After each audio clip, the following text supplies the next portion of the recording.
66 books of the Bible, written over a 1,500-year time span. Do you understand how long 1,500 years is? If I go back 1,500 years from right now, we're at 515 AD. There hasn't even been a British Empire yet. That's a long time ago. Okay? 1,500 years. 66 books are written by over 40 writers from 3 different continents in 3 different languages. We got kings, we got prisoners, we got soldiers, military men, we got shepherds, we got farmers, we got a physician, we got a tax collector who's a mafia guy. And you put all these guys' books together over 1,500 years. Now, many of them lived in different generations and don't know what the other guy wrote. You put them all together and you get a perfectly harmonized book. Do you know what that's like? That's like looking at 40 different writers over the last 1,500 years and saying, write a chapter of a novel, putting the whole thing together after 1,500 years and having it make any sense. But not only that, it gets even better.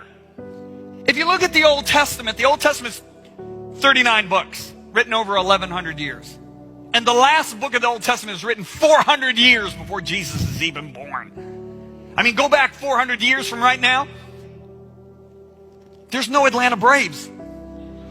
You don't even have the Falcons yet. You don't have the United States. I mean, the Pilgrims just got on the boat. That's a long time.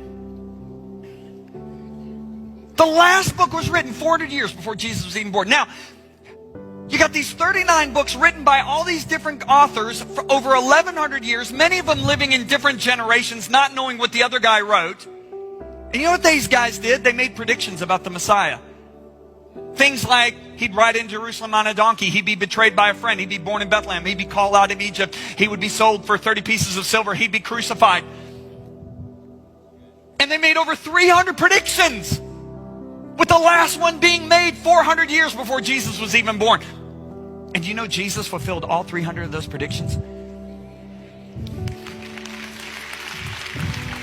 So, there's a scientist named Dr. Peter Stoner who has since gone to heaven, but he was an expert in probability. Do you know what probability is? If I have a 5-gallon paint bucket and I have 9 white tennis balls and I have 1 yellow tennis ball and I shake them all up and I blindfold somebody and I say reach in and grab 1 ball, the chance of picking out that 1 yellow tennis ball is 1 in 10. Well, he's an expert in this. So Dr. Stoner wants to know, what is the probability that anybody can fulfill these prophecies? So he doesn't do the work himself. He employs 600 science students from 12 different classes. And they spent years of research. Not years, they spent months of research. The National American Scientific Council reviewed their work and said not only was their work accurate, but it was conservative. So what I'm about to share with you is conservative. Please remember that. So they said, all right, what are the chances that any human being in the world, from the time of the birth of Christ until the end of the second millennium, 2,000 years, could fulfill just 8 of the prophecies? So here's the 8 prophecies they chose. Christ to be born in Bethlehem. That's Micah wrote that. Christ to be preceded by a messenger. Isaiah and Malachi in different generations wrote that. Christ to enter Jerusalem on a donkey. Zechariah in a totally different generation wrote that. Christ to be betrayed by a friend. The psalmist in a completely different generation wrote that. And there's the rest of the 8. They took those 8 prophecies, said, what's the chance any human being over 2,000 years could fulfill those 8 prophecies? You know what after all their calculations, you know what the chances are? 1 in 10 to the 17th power. Now what in the world is that? 10 to the 17th is a 1 with 17 zeros behind it. I don't even know how to say that number. And I have an engineering degree.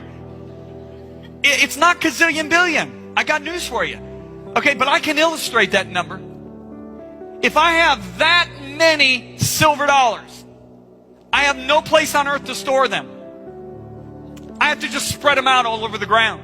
And if I have that many silver dollars and I spread them out all over the ground, I will cover the entire state of Texas 2 feet deep with those silver dollars. Now, gather them all in, mark one of the silver dollars. Shuffle them all up, redistribute them all over Texas, blindfold a guy in Oklahoma, put him in a helicopter, start flying over Texas. Remember, it takes 2 days to drive through Texas. At any point he can say let down. Then he gets out of the helicopter still blindfolded. The chances of him picking up that one silver dollar is 1 in 10 to the 17th power, which means that is the chances that any human being could have fulfilled 8 of those prophecies. Yet Jesus fulfilled all 8 prophecies.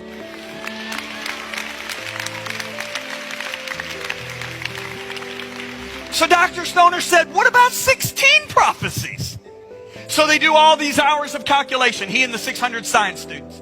And they say that the chances that any human being could have fulfilled 16 prophecies is 1 in 10 to the 45th power. That's a 1 with 45 zeros behind it.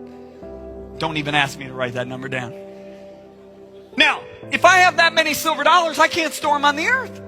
It's too many. I got to make a big ball of silver dollars. I got to make a sphere of them, okay? You know how big this sphere would be? The diameter of that sphere would be 60 times the distance of the earth to the sun. If you want mileage, it's 5.5 billion miles.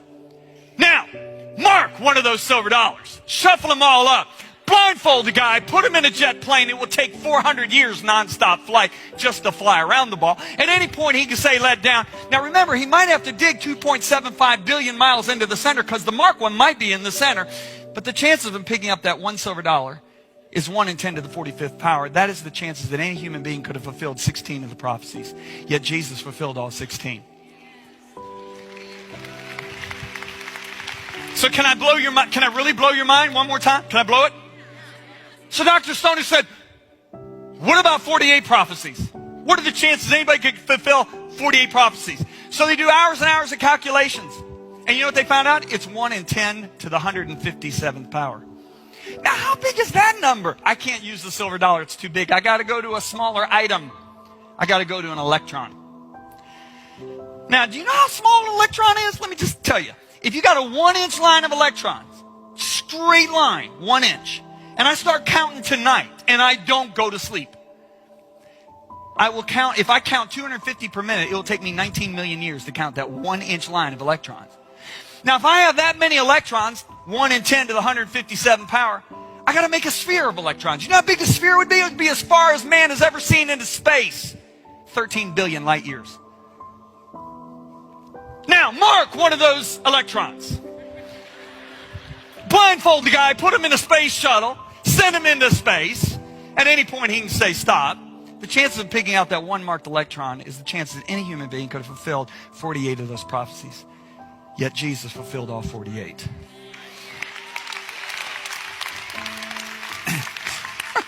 So can we review here? Can we review? Okay, we got